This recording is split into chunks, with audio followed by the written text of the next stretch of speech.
ನಮಸ್ಕಾರ ವೀಕ್ಷಕರಿಗೆ. ನಾವು KRK ಆಚಾರ್ಯ ಸ್ಪೋರ್ಟ್ಸ್ ಕನ್ನಡ ಚಾನಲ್ ಉಡುಪಿಯಿಂದ. ಇವತ್ತು ನಾವಿದ್ದೇವೆ ಉಡುಪಿ ಜಿಲ್ಲಾ ಮಹಾತ್ಮ ಗಾಂಧಿ ಜಿಲ್ಲಾ ಅಜರಕಾಡು ಕ್ರೀಡಾಂಗಣದಲ್ಲಿ. ಇದೀಗಷ್ಟೇ ಉಡುಪಿ ಜಿಲ್ಲಾ ರಾಜ್ಯೋತ್ಸವ ಪ್ರಶಸ್ತಿಯಿಂದ ಪುರಸ್ಕೃತರಾದಂತಹ ಸಮಾಜ ಸೇವೆ ಮತ್ತು ಕ್ರೀಡಾ ಪ್ರಶಸ್ತಿ ಪುರಸ್ಕೃತರಾದಂತಹ ಉಮೇಶ್ ಪೂಜಾರಿ ಬ್ರಹ್ಮ ಅವರು ನಮ್ಮ ಜೊತೆ ಇದ್ದಾರೆ. ಬನ್ನಿ ಇವರ ಹತ್ರ ಈ ವಿಶೇಷ ಅನುಭವದ ಬಗ್ಗೆ ಕೇಳ್ಕೊಂಡು ಬರೋಣ.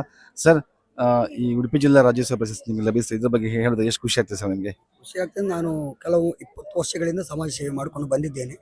ಅದನ್ನು ಗುರುತಿಸಿದವರು ಭಾಳ ಕಡಿಮೆ. ಈಗ ಗುರುತಿಸಿದವರನ್ನು ಖುಷಿ ನನಗೆ ಭಾಳ ಖುಷಿ ಆಗ್ತಾ ಇದೆ. ನಿನ್ನೆ ಏನೋ ಅನಿರೀಕ್ಷಿತವಾಗಿ ಒಂದು ಕರೆ ಬಂದಾಗ ನನ್ನ ಮನಸ್ಸಿಗೆ ಭಾಳ ಖುಷಿ ಆಯಿತು. ಸರ್, ನೀವು ಬ್ರಹ್ಮ ಒಂದು ಪ್ರತಿಷ್ಠಿತ ಸಂಸ್ಥೆಯ ಸಂಸ್ಥಾಪಕರಾಗಿ ಹಲವಾರು ಕಾರ್ಯಕ್ರಮಗಳನ್ನು ಆಯೋಜಿಸಿ ಹಲವಾರು ಸಮಾಜ ಸೇವಾ ಚಟುವಟಿಕೆಗಳನ್ನು ಸಂಘಟಿಸಿದ್ದೀರಿ. ಇದರ ಬಗ್ಗೆ ಹೇಳೋದಾದ್ರೆ? ನಾನು ನವಕಿರಣ ಎನ್ನುವ ಸಂಸ್ಥೆಯಿಂದ ಕಳೆದ 31 ವರ್ಷಗಳಿಂದ ಅದರ ಸಂಚಾಲಕನಾಗಿ ಮುಂದುವರಿಸ್ತಾ ಇದ್ದೇನೆ.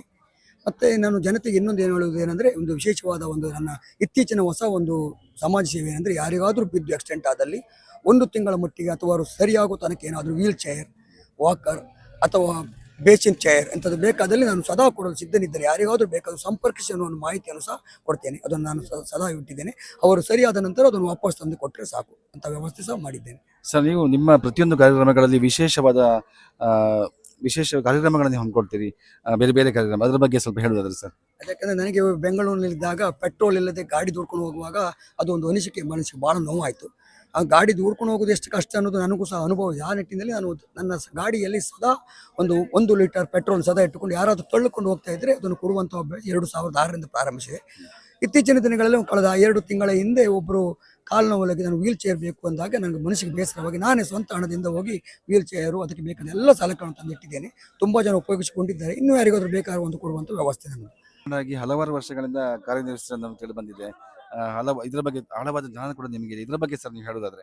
ಅದರ ಬಗ್ಗೆ ಹೇಳೋದಾದ್ರೆ 1987ರಲ್ಲಿ ಪ್ರಪ್ರಥಮವಾಗಿ ನಾನು ವೀಕ್ಷಕವನ್ನು ಪ್ರಾರಂಭಿಸಿ, ನಾನು ಮತ್ತು ಶಿವನಾರಾಯಣ ಐತಾಳ್ ಎಂದು ಹೇಳಿದ್ರೆ ತಪ್ಪಾಗಲಿಕ್ಕಿಲ್ಲ, ಇಬ್ಬರು ಒಟ್ಟಾಗಿ ಒಂದೇ ವರ್ಷ ಪ್ರಾರಂಭ ಮಾಡಿದ್ದೇವೆ. ಆದರೆ ಪ್ರಪ್ರಥಮವಾಗಿ ವಿದೇಶಕ್ಕೆ ಹೋಗಿದ್ದು ನಾನೇ. ಯಾರಿಗೂ ಮನೆಯವರಿಗೂ ಸಹ ಗೊತ್ತಿಲ್ಲದೆ ವಿದೇಶಕ್ಕೆ ಹೋಗಿದ್ದು, ಬೆಂಗಳೂರಲ್ಲಿದ್ದಾಗ ಹೋಗಿದ್ದು ನಾನೇ. ಮಲೇಷ್ಯಾಕ್ಕೆ ಹೋಗಿ ಬಂದಿದ್ದೆ. ಆದರೆ ನನಗೆ 2007ರಂದು ಪ್ರಾಯಶಃ ಒಂದು ಕನ್ನಡದಲ್ಲಿ ನಿಮ್ಮ ಒಂದು ಪ್ರಾಯಶಃ ನಿಮ್ಮದೇ ಇರ್ಬೋದು ಅಂತ ನನ್ನ ಅನಿಸಿಕೆ. ಸ್ಪೋರ್ಟ್ಸ್ ಕನ್ನಡ ಪ್ರಾರಂಭವಾಯಿತು. ಅಲ್ಲಿ ನನ್ನನ್ನು ಗೌರವಿಸಿದರು. ಅಲ್ಲಿಂದ ನನ್ನ ಪ್ರಚಾರ ಕೊಟ್ಟರು. ಅಲ್ಲಿಂದ ನನ್ನ ಪ್ರಚಾರ ದೇಶ ವಿದೇಶಗಳಲ್ಲಿ ಪ್ರಚಾರ ಆಯಿತು. ಅವರಿಗೆ ನಾನು ಮತ್ತೊಮ್ಮೆ ನಾನು ಅಭಿನಂದನೆಗಳನ್ನು ಸಲ್ಲಿಸ್ತಾ ಇದ್ದೇನೆ.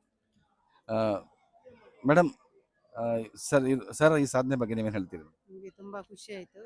ಅಂದರೆ ಅವರು ಯಾವಾಗಲೂ ಇದರಲ್ಲಿ ಸಮಾಜಮುಖಿಯಲ್ಲೇ ಇರ್ತಾರೆ. ನಮಗೆ ಅದರ ಬೆನ್ನುಬಲಗಿ ನಾವು ಇದ್ದೇವೆ. ತುಂಬ ಖುಷಿ ಆಯಿತು.